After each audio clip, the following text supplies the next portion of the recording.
გამარჯობა, ეს ისტორია საინტერესო ფაქტებია და დღევანდელ ვიდეოში მოგიყვებით მაორის მებრძოლებზე და მათ უნიკალურობაზე სხვადასხვა კუთხით. მაორი ახალი ზელანდიის მკვიდრი ხალხია. ისინი მისდევდნენ მეცხოველეობას, მეთევზეობას, მებაღეობას და ჰქონდათ ძალიან საინტერესო შეხედულება ბრძოლაზე და ომზე. ამიტომ მათი მეომრული კულტურა კიდევ უფრო განმაცვიფრებელია.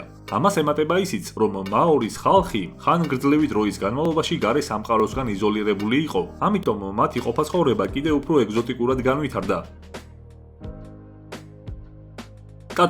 ტატუები მაორის ხალხისთვის მკვეთრად დამახასიათებელი ნიშანია. ასეთი ტატუების დანახვისას უკვე ვიცით ვისთან გვაქვს საქმე. ტატუს ძირითადად იკეთებენ სახეზე, კისერზე და მხრებზე. გვხვდება სხეულის სხვა ნაწილებშიც, თუმცა ძირითადად ესენია. ტატუები პოპულარულია ქალებშიც და კაცებშიც, შეიძლება ითქვას თანაბრად. სხეულის მოხატვა ძირითადად მოზარდობის პერიოდში ხდება.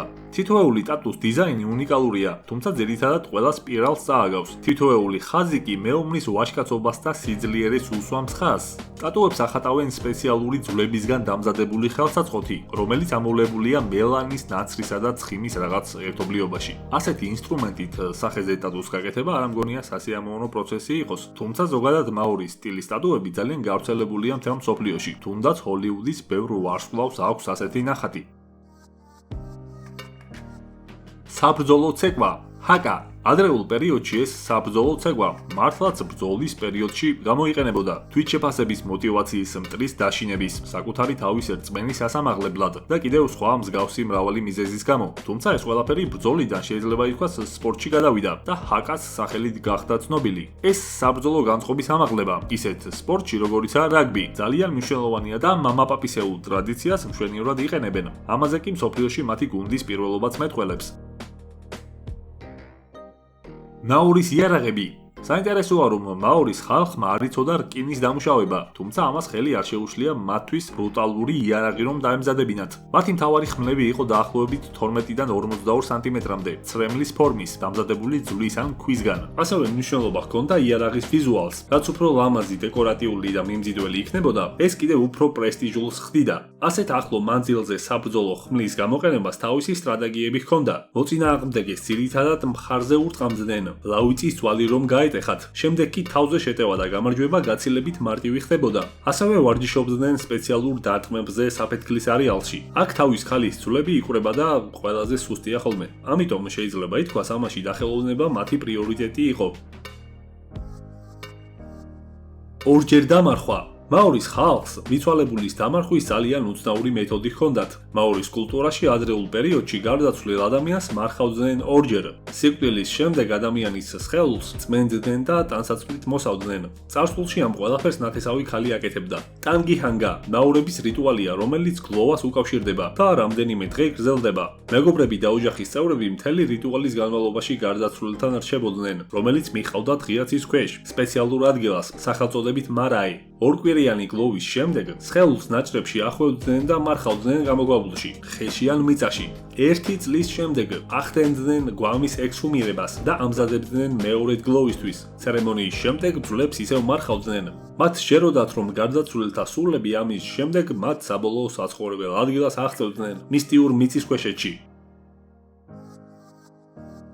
ბრძოლის სტრატეგია. მაორიში ყველა მამაკაცი იზრდებოდა მებრძოლად. ისინი პატარა ასაკიდანვე გადიოდნენ რთულ წვრთნებს, ვარჯიშებს. საინტერესოა ის მომენტი, რომ მათი სპეციფიკური ხმლების გამო მეომრის ერთ-ერთი ყველაზე პრიორიტეტული ვარჯიში იყო მაჯის ვარჯიშები. მაორის ტომი სხვა ტომებს თითქმის ყოველთვის თავს გამთენიისას ესხმოდა. ეს იყო ყოველთვის მოულოდნელი და ფარული შეტევა. ხანდახან ისე ინიღბებოდნენ, თითქოს მონადირეთა პატარა ექსპედიცია იყო. დაპყრობილ სოფელში აუცილებლად ყველა მამაკაცს კლავდნენ.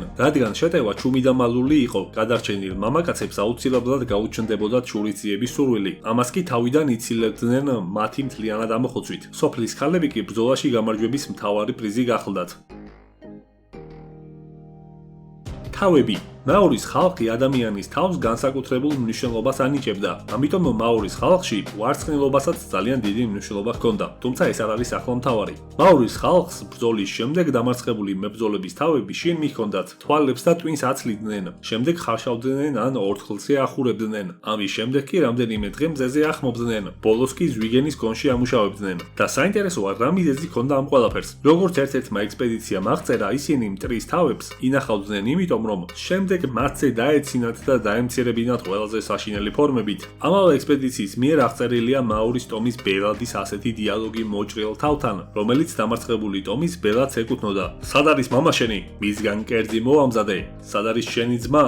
ის მე თვითონ შევჭამე. სად არის შენი ცოლი? ის სადღაც ახლომახლო ზის და ახლა ჩემი ცოლია. და სად არიან შენი შვილები? ისინიც სადღაც ახლომახლო არიან და ტვირთს დაათრევენ როგორც ჩემი მონები. მგონი ძალიან საშინელებაა. მკვდარისთვის მაინც დაენებებინათ თავი. თუმცა სიტყვიერი შეურაცხყოფითაც არ შემოიფარგლებოდნენ. ამ თავებით თამაშობდნენ სხვადასხვა თამაშებს და კიდევ მრავალი საშინელი რამ. ალბათ სანამდეც ფანტაზია გაუშვებდათ. ჯეიმს კუკი პირველი ნაცნობობა მაურის ხალხსა და ევროპელებს შორის შედგა 1646 წლის დეკემბერში. შემდეგ კი 1769 წელს ჯეიმს კუკი ესტუმრა მაურებს. მათ ორი საბრძოლო კანოე გაუშვეს კუკის გემის მიმართულებით, რომელიც სავსე იყო მეომრებით. კუკს და მის მხლებლებს მშვიდობის დამყარება სურდათ, თუმცა საუბარში გაუგებრობა მოხდა, რამაც მაურის მეომრების გაღიზიანება გამოიწვია, რაც რამდენიმე ადამიანის სიკვდილით დასრულდა. შემდეგ ისევ შეხვდნენ და სიტუაცია სტაბილური გახდა. ადგილობრივებმა გააუცეს კუკი, რადგან მიუხედავად ქვის იარაღების დიდი სიყვარულისა, ისინი მათთან ურთიერთობაში ამჟღავნებდნენ საკუთარ გახსნილ მამაც, მეომარ და ნაკლებად მუხანათურ ხასიათს. კუკის თქმით, როცა ზელანდიელებმა შენიშნეს, რომ ჩასულები საკუთარ სამხედრო უპირატესობას არ იყენებდნენ, ისინი ძალიან მეგობრულ დამოკიდებულებას ინარჩუნებდნენ და მიუხედავად არაერთი შანსისა, არასდროს დაფიქსირებულა კონფლიქტის ან მათთან ერთად დარჩენილი მცირე რაოდენობის ევროპელების დახოცვის ფაქტი. კუკის ვარაუდით იმ დროისთვის კუნძულზე დაახლოებით 100,000 მაორელი ცხოვრობდა, თუმცა დოქტორი პიტერ ბაქის ვარაუდით ეს რიცხვი რეალურზე მცირე იყო, რადგან მაორელები ერთმანეთისგან განცალკევებით რამდენიმე ათას ტომად ცხოვრობდნენ, რომლებიც ერთ ენაზე საუბრობდნენ, მინიმალური განსხვავებებით. აღსანიშნავი იყო დამოკიდებულება ქალთა მიმართ. ხშირი იყო შემთხვევები ძლიერი ქალების პოლიტიკურ თუ რელიგიურ თანამდებობებზე ყოფნისა და მიუხედავად იმისა, რომ ქორწინება ძირითადად მატერიალურ ან ოჯახურ პოლიტიკას ეყრდნობოდა, თავისუფალ არჩევანს მამაკაცსა და ქალს არავინ უშლიდა. საბოლოოდ ევროპელებისა და მაურის ხალხის ურთიერთშეთანხმებამ ხელი შეუწყო ახალი ზელანდიის ფორმირებას. სახელგანთქმული ლიდერი ჰონგი ჰიკა. მებრძოლი ჰონგი ჰიკა გახლდათ საყრდენი ფიგურა მაურის ხალხისთვის თავის ეპოქაში. ყველაზე ახლო კავშირი ევროპელებთან მან დაამყარა, შეიძინა მათგან იარაღები და დენთი. ის იყო პირველი, ვინც ტომებთან ბრძოლაში იყენებდა მუშკეტებს, რამაც კიდევ უფრო დიდი გავლენა მოუტანა. მისი ჯარი დაახლოებით 3000 მუშკეტით შეიარაღებული. ალბათ წარმოგიდგენიათ ეს რამხელა ძალა იყო იმ პერიოდში. 1819-1821 წლებში ჰონგი ჰიკა მიმოგზაურა ინგლისში, სადაც შეხვდა მეფე ჯორჯ მეოთხეს. ინგლისელებს ასეთი მოხატულსახიანი ადამიანი ნანახი არ ჰყავდათ, ამიტომ უდიდესი ინტერესი გამოიწვია. ჰონგი ჰიკა ძალიან იკონური ადამიანი გახლდათ, მასზე უამრავი მითი და ლეგენდა შექმნეს. მან ძალიან დიდი წვლილი შეიტანა მაურის ხალხის თანამედროვე ცივილიზაციასთან კავშირის გაძლიერებაში, დამწერლობის განვითარებაში და ასე შემდეგ. ინფანტიციდი, ანუ ახალშობილთა მკვლელობა.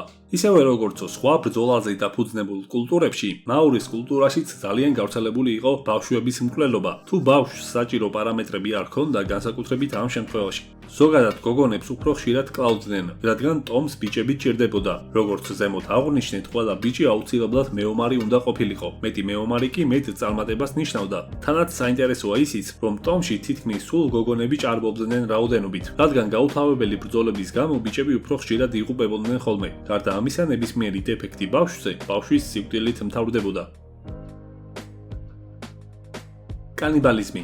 მაურის ხალხში კანიბალიზმი იყო თუ არა, ეს შეიძლება ითქვას კამათი საგანია. ზოგის თქმით, მაშინდელ ევროპელებს სურდათ მაურის ხალხისგან საშინელი მონსტრების ხატი შეექმნათ, ამიტომ მათ დახასიათებაში კანიბალიზმის მიაწერეს. არქეოლოგიური გათხრების და კვლევების შედეგად კი მაურის ხალხში კანიბალიზმი თლად უჩვეულო რამ არ უნდა იყოს. თუმცა ადამიანებს ისინი იმიტომ არ ჭამდნენ, რომ შიოდათ. მათ მიაჩნდათ, რომ ადამიანის სულს გააჩნია მანა და როდესაც ბრძოლაში გაიმარჯვებდნენ, დამარცხებულის მანის ასათვისებლად მისი შეჭმა იყო საჭირო. არსებობს კიდევ ასეთი თეორია, რომ ეს იყო სიგნალი მათი სხვა მტრებისთვის. მაურის მეომრები არა მხოლოდ დაგამარცხებდნენ ბრძოლაში, არამედ შეგჭამდნენ კიდეც. და დღეისათვის სულ ეს იყო მეგობრებო. გონი საინტერესო ვიდეო გამოგვივიდა. დაალაიქეთ ვიდეო და დააჭერეთ ზარის ღილაკს, რათა მომდევნო ვიდეო არ გამოგებაროთ. ნახვამდის.